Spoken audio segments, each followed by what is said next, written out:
Let me ask you a question. Have you ever felt like no matter how hard you try to do good, chaos seems to find you? Like the more you pray, the more you struggle, the more you try to walk in purpose, the more attacks you face? If that's you, then let me tell you something. You are not under attack because you're weak. You're under attack because you are chosen. There's something special about you that the enemy cannot stand. Demons aren't wasting time on people who aren't a threat.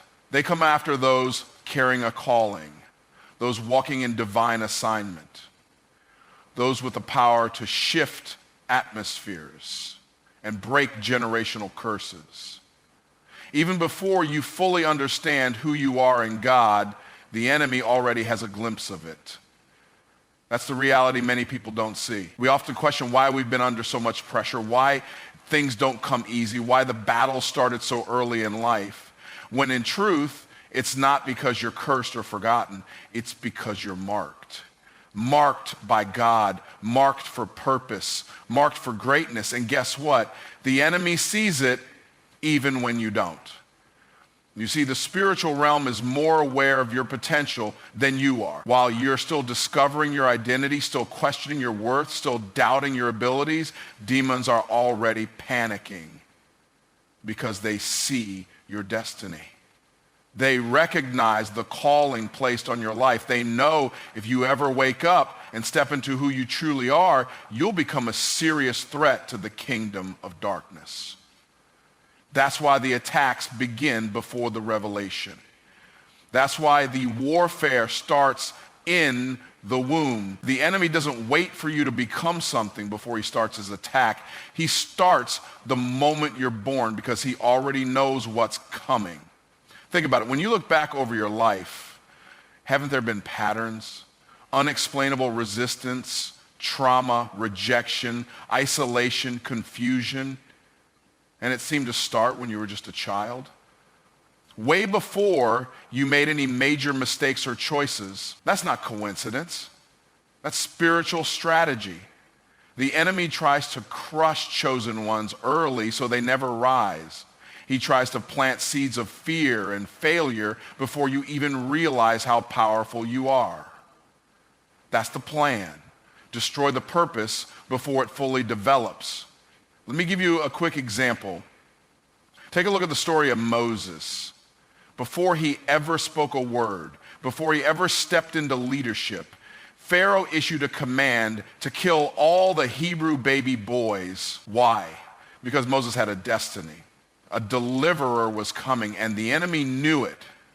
That's why there was an attempt to wipe him out before he even knew who he was. The devil saw what Moses would become. And it's the same with you. Some of you wonder, why me? Why has life been so hard for me? It's not because you're weak, it's because you're chosen. It's because God placed something in you that the enemy has been trying to abort since the beginning. You're not just another person, you're a divine solution to a problem in this world. You're a voice someone needs to hear. You're the chain breaker, the cycle shifter, the prayer warrior, the one carrying light into dark places. And when you carry that kind of calling, resistance is inevitable. If you weren't valuable, you wouldn't be targeted. Think about that. You don't see banks guarded unless they're full of treasure. You don't see heavy security around something that holds no value. The same is true in the spirit. If the enemy keeps showing up at your door, it's because you're housing something he wants to destroy. But here's the encouragement. You're still here. Despite every hit, every loss, every setback, you're still standing. And that alone is proof that you're marked by God and protected by grace. So don't let the attack discourage you. Let it reveal your worth. You are not under pressure because you're average. You are under pressure because you carry something powerful. And if demons are this obsessed with you, it's because heaven has already spoken your name. It's time to rise into the fullness of who you are. You've been marked. And no attack, no lie, no setback can cancel what God has already ordained. You are not a victim. You are a vessel. You are not forgotten. You are favored. And when you walk in that truth, the very thing that tried to destroy you will become the fuel for your destiny. When you're chosen by God, you don't blend in. You stand out. And it's not because of your clothes, your voice, or your background. It's because you carry something inside you that shifts the atmosphere the moment you walk in. That something is light. Not just any light. It's the light of truth, the light of purpose, the light of God's presence. And that kind of light makes darkness uncomfortable. It doesn't just shine, it exposes. It doesn't just glow, it reveals. That's why demons don't sit still when you walk into a room. They know what you carry. You see, light and darkness cannot coexist. The moment light shows up, darkness is forced to flee or get exposed. That's why people may start acting different around you. That's why you may walk into situations and feel strange tension. It's not that something's wrong with you, it's that your light is confronting what's hidden. When you carry God's light, you don't even have to say a word. Your very presence becomes a mirror to people's souls. Your lifestyle, your choices, your character, they reveal the truth, and truth always challenges darkness. The enemy knows this. That's why chosen ones get targeted, because when you show up, lies get exposed. When you speak, strongholds start shaking. When you live right, others start questioning their compromise. Your integrity challenges the corrupt. Your peace disturbs the chaotic. Your purity makes impurity feel threatened. And all of that happens just by you being who you are, light in a dark world. No wonder demons try to silence you, distract you, or break you. They know if you stay lit, freedom will follow. They know if you shine long enough, someone else trapped in darkness will find their way out. Let's take a powerful example. Think about Jesus and the man possessed by a legion of demons in the region of the Gerasenes. The Bible says that as soon as Jesus stepped off the boat, the possessed man ran to him and started shouting. Why? Because the light of Christ had just entered a dark territory. Jesus didn't preach a sermon or perform a miracle yet. He simply showed up, and his very presence caused the demons to panic. They knew who he was, and they knew what his presence meant. Exposure, eviction, defeat. That's what happens when you walk in your identity. You don't have to shout to have impact. You don't have to fight to be powerful. Just being who God called you to be carries authority. The light inside you is not passive, it's confrontational. It calls out what's hidden. It awakens what's dead. It heals what's broken. And because of that, it becomes a threat to every force of darkness trying to keep people bound. When you walk in light, darkness takes notice. That's more than a quote. It's a spiritual law. You're not just a person going through life. You're a walking beacon of truth. And your presence shakes things up. So if you feel like you're always under spiritual attack, if you notice strange resistance when you try to move forward, if people start acting distant or defensive around your growth, it's not because you're doing something wrong, it's because you're doing something right. You are a carrier of light in a dark generation.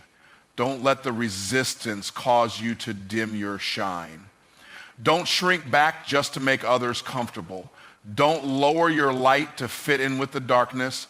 God put that light in you for a reason, to disrupt, to deliver, to transform. Keep shining, keep standing, keep showing up, because every time you do, darkness gets nervous. And that's exactly what you were born to do, bring light where it's needed most. Obedience may look simple on the outside, but in the spiritual realm, it's a powerful weapon. Every time you choose to obey God, even when it's hard, even when it doesn't make sense, you're doing damage to the enemy's plan. That's why the devil doesn't fear your gifts.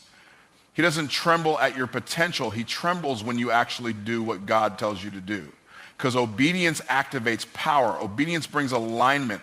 Obedience is how heaven touches earth through your life.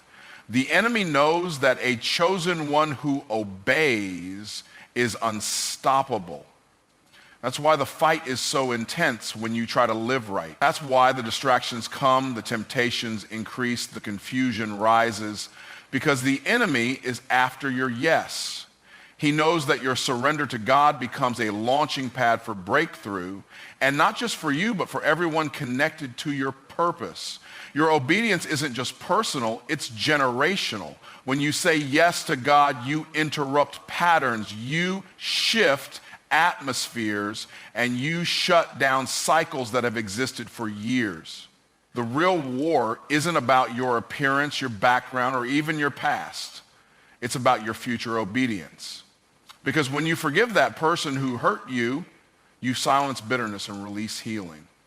When you love someone who doesn't love you back, you reflect the heart of God and dismantle the enemy's agenda of hate. When you serve quietly without needing credit, you multiply the impact of the kingdom without giving pride a seat at the table. All of these are spiritual blows to darkness. That's why obedience is so costly. It often requires faith when the path isn't clear. It asks for trust when the emotions don't match. But every time you do it anyway, you step into divine authority. Hell hates that. Because when you obey God, even in private, the ripple effects are felt in the spirit. Angels are released. Demons are scattered. Territory is claimed. That's why it's a fight every time. Your obedience shakes hell. Think about Abraham. God told him to sacrifice Isaac, the son he had waited decades for. That instruction didn't make any sense in the natural, but Abraham obeyed. He walked up the mountain, not with full understanding, but with full trust. And right at the point of surrender, God provided the ram. Now we read that story and call it faith, but make no mistake, that act of obedience broke something in the spirit. Abraham's obedience unlocked covenant. His yes set in motion a blessing that still impacts the world today. That's the kind of power your obedience holds. You may not always see it immediately. You may not get applause for it. But in the unseen realm, your quiet obedience is shaking foundations. The enemy isn't intimidated by how loud you shout or how many scriptures you can quote. He's terrified when you live them, because that's where the real authority lies. In the doing, in the obeying, in the walking it out when no one is watching. So when God nudges you to take a step, take it. When he calls you to leave something behind, trust him. When he asks you to forgive, forgive quickly. Your obedience is part of a divine strategy to destroy darkness. Every time you say yes to God, you make hell nervous, because obedience is faith in action. And when a chosen one walks in obedience, they don't just survive, they conquer.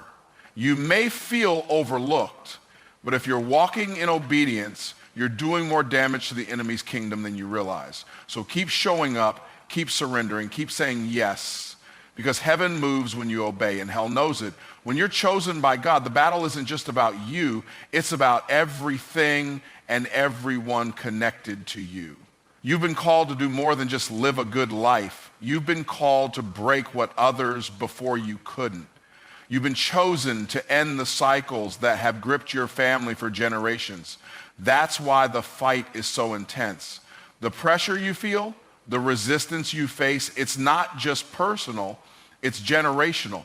Demons know that if you ever step fully into your calling, chains will break that have been holding your bloodline for decades.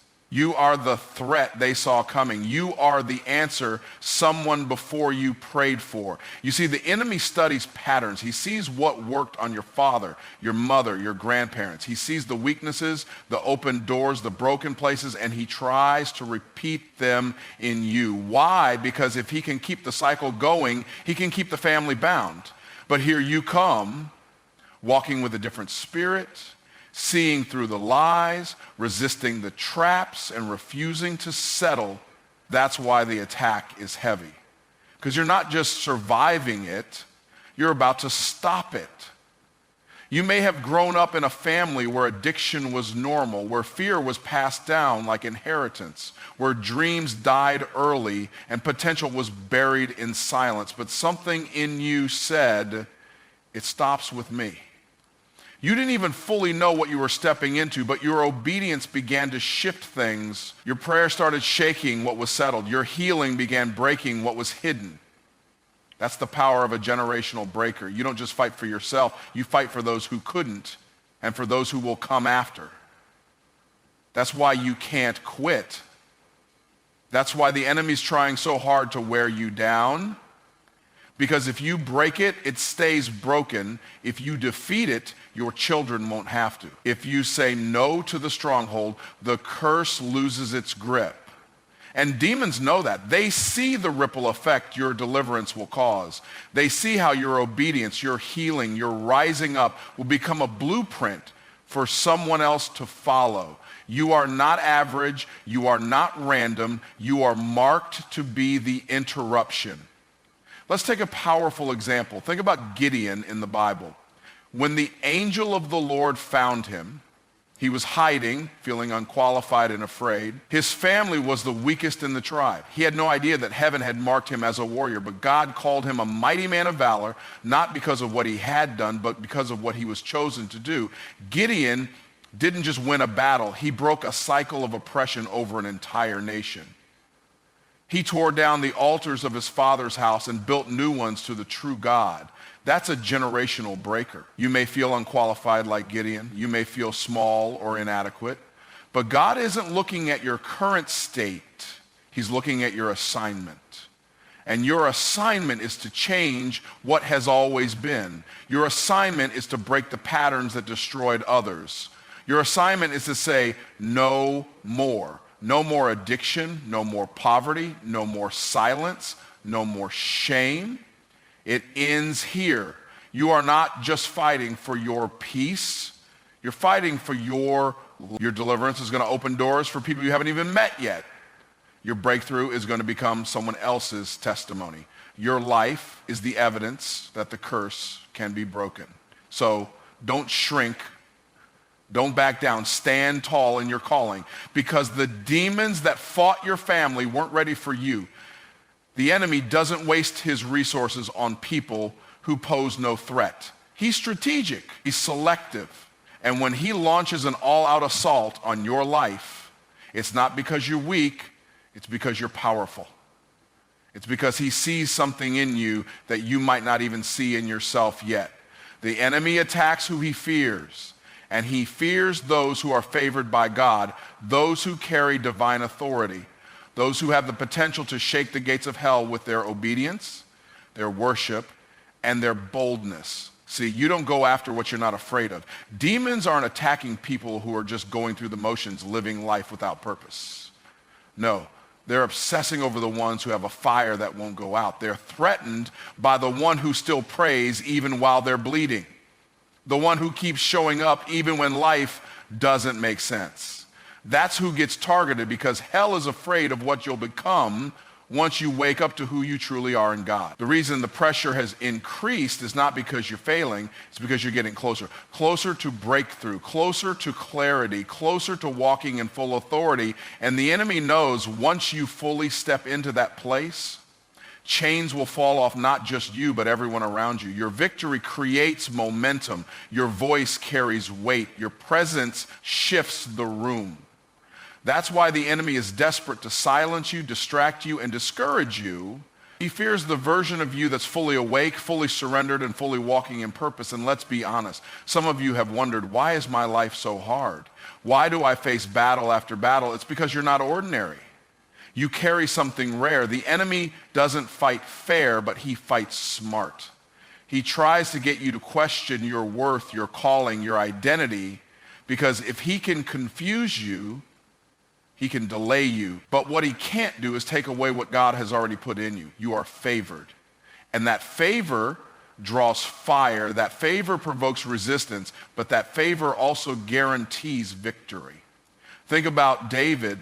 Before he ever became king, he was just a shepherd boy, overlooked by man, but chosen by God.